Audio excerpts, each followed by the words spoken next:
Good day. I would like to talk about research and open questions that drive my curiosity.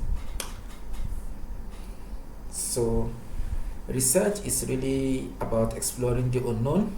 You There's so much we don't know. I think the things we don't know are more than the things we know. Even at this our level of development, that's the things we don't know are more.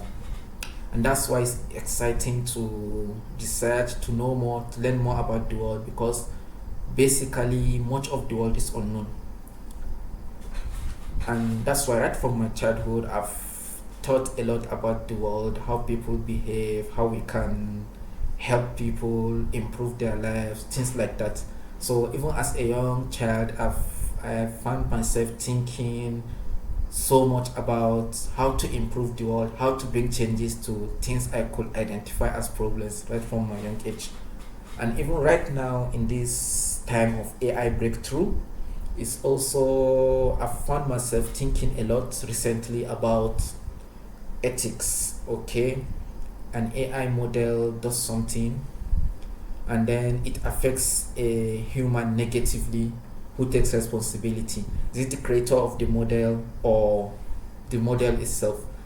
If it's the model itself, how do you hold a model accountable, an AI model? So it's not something you can't just say, oh, I'll unplug it, I'll put it in a prison, AI prison. Oh, I don't know even that exists. If that exists, well, and if it's the creator, like what's the reason for saying the creator? Because the creator may not have known that that could happen, and the creator may have done all the necessary evaluations and things like that on the model. So that's something that is open. You keep exploring, and the answer could change based on the information and knowledge we gather. That's what makes research exciting. Is always something fluid, something that can change, something dynamic. There's always room for it. You can't say, oh, this is the end of research, you've gotten to the end. No, knowledge isn't bounded. Knowledge is infinite. We always know more, we always learn more. We just need to keep looking. Also, there's also the aspect of IP rights, intellectual property rights. So you have a model, you are able to get it to produce an output. Who owns that output? The IP rights for the output. Is it the model, or is it the person that created the model, or possibly the person that prompted it? Maybe you prompt a large language model and then it creates something, and then who owns that? So when you look at that aspect too, it's really not clear who owns that. And then is there an IP? Is it something that can be used? And then you can also say, oh, it was trained on open data, things like that. So that's something that is also quite vast. There's no clear cut answer.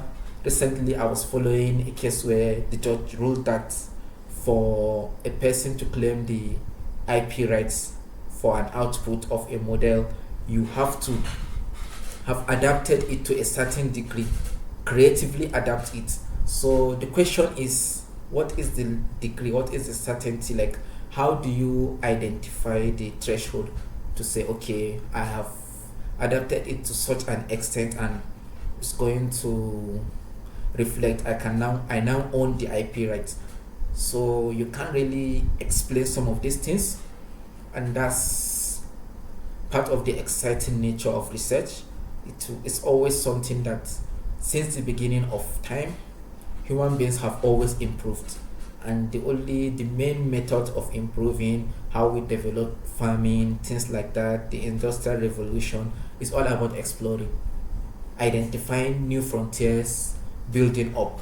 And even in the time of AI, though some people are advocating for a slowdown, I think knowing is good. We need to keep pushing, we need to keep researching, and that's why I'm really excited to apply for this, and I hope that I will be considered.